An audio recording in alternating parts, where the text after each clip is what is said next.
regarder un autre contexte avec les lunettes du rapport employeur-employé. C'est comme ça que vient l'innovation très souvent, c'est dans le décentrement du regard. Alors, si on plonge dans le fonctionnement du couple, effectivement, il y a le temps de la rencontre.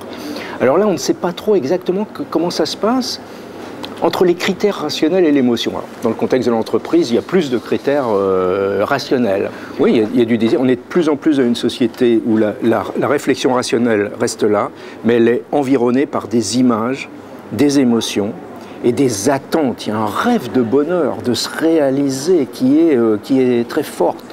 Et par rapport à ces attentes-là, c'est paradoxalement ce qui peut expliquer l'insatisfaction ou la souffrance au travail.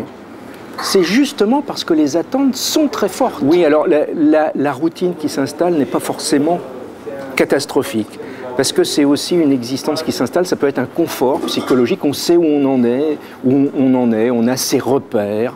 Ce qui devient désastreux, c'est quand la routine envahit tout. Il faut que la vie reste en mouvement, qu'il y ait toujours des objectifs d'évolution et de changement. Et là, je crois qu'on peut faire le parallèle entre le couple et le monde de l'entreprise. Après une rupture, un licenciement ou autre, il y a un vide, un trou, une déconstruction éventuelle de la personne parce que c'était une partie de sa vie.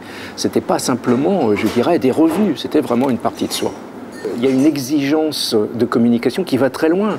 Parce que c'est une société aussi où les sphères de l'intime deviennent plus transparentes. C'est-à-dire il faut se montrer, non seulement on peut se montrer tel que l'on est, mais il faut se montrer. Dans les CV, il faut indiquer ses loisirs, etc. Avoir une indication de l'individu profond, de l'individu authentique. Donc il y a un bonheur de cette communication généralisée, très intime. Il peut y avoir une petite tyrannie aussi de cette communication généralisée.